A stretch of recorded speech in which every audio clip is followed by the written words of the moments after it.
I came to take on New York City, to take on the New York Times, to be a mother, a strong mother, a fighter. What's your message to the New York Times?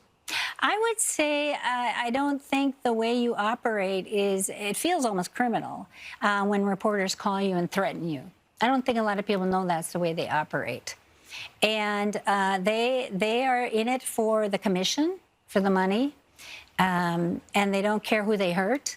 When they contact you, I let a few phone calls go, but then they call you and say they threaten you. That's the first thing they do. Right. They say, unless you make a statement, we will publish it as is.